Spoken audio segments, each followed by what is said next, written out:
Welcome back, students. Our next topic is habitat of microorganisms. That means, where do microorganisms live?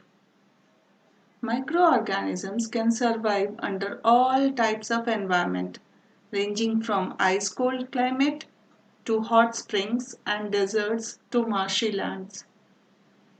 They are also found inside the bodies of animals, including humans. Some microorganisms grow on other microorganisms while others exist freely.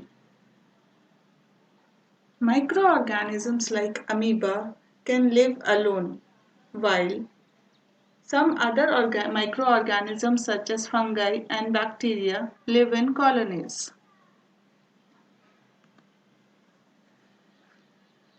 Our next topic is microorganisms, friend and foe.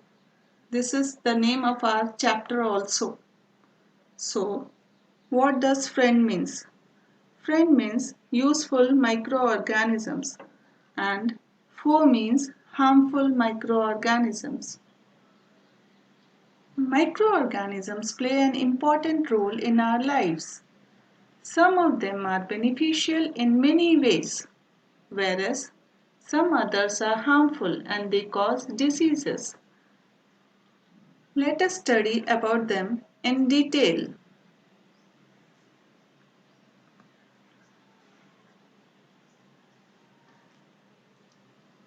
Let us start with friendly microorganisms. Friendly microorganisms can be divided into four categories. They are commercial, medicinal, agricultural, and environmental. I repeat, commercial, medicinal, agricultural, and environmental. Let us discuss about each one in detail. Let us start with commercial uses of microorganisms. Microorganisms are used for various purposes. They are used in preparation of curd, bread, and cake. Curd contains several microorganisms. Of these, the bacterium Lactobacillus promotes the formation of curd. It multiplies in milk and converts it into curd. Bacteria are also involved in the making of cheese, pickles, and many other food items. An important ingredient of rava, suji, idlis, and bhaturas is curd. You can see the picture given below. Yeast is used in the baking industry for making breads, pastries, and cakes. Microorganisms are used for the large-scale production of alcohol, wine, and acetic acid, which we also call vinegar. For example, yeast is the microorganism used for making wine, alcohol, acetic acid, etc. Now let us understand what is meant by fermentation. The process of conversion of sugar into an acid or an alcohol by the action of microorganisms is called fermentation. I repeat once again, what is meant by fermentation? The process of conversion of sugar into an acid or an alcohol by the action of microorganisms is called fermentation. Louis Pasteur discovered fermentation in the year 1857.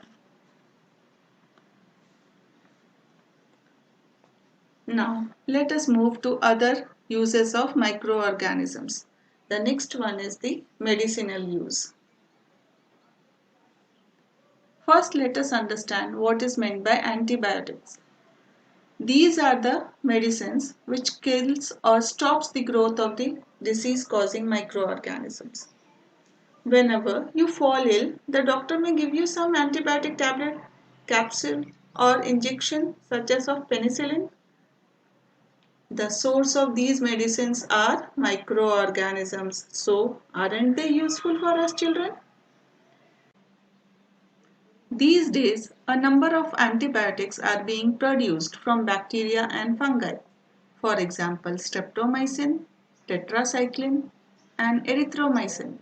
I repeat, streptomycin, tetracycline, and erythromycin. Antibiotics are even mixed with the feed of livestock, that is, the animals, and poultry, birds, to check microbial infection in animals. They are also used to control many other plant diseases. Now, let us move to next topic, that is vaccine. What are antibodies? When a disease carrying microbe enters our body, the body produces antibodies to fight the invader. I repeat it again.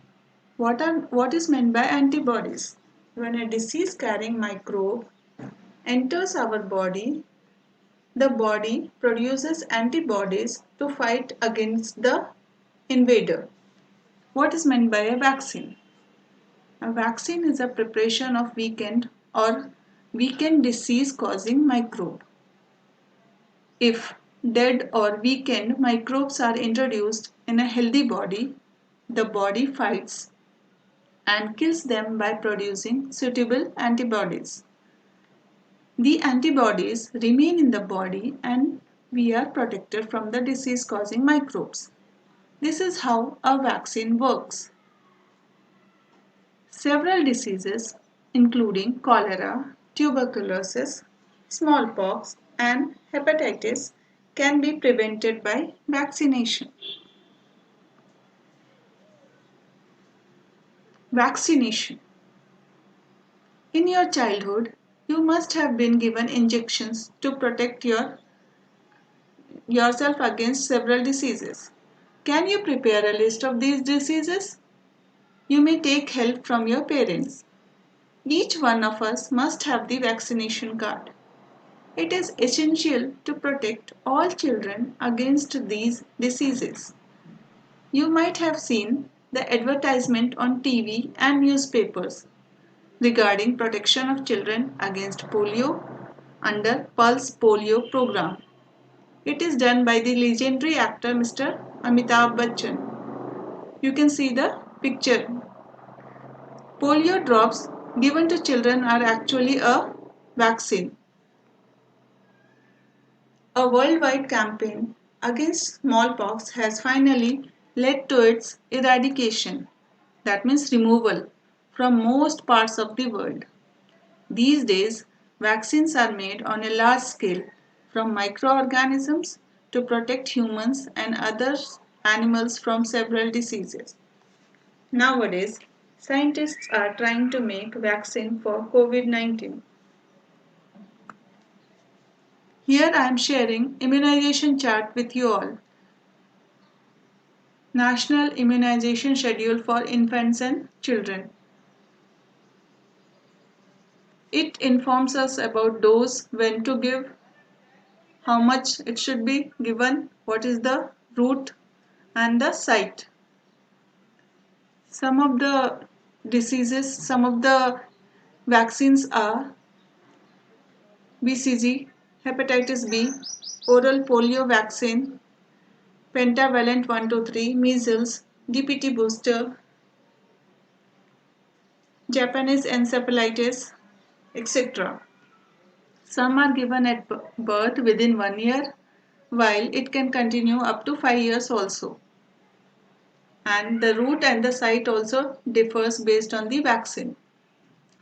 Now let us see what are the precautions while administering antibiotics. It is important to remember that antibiotics should be taken only on the advice of a qualified doctor.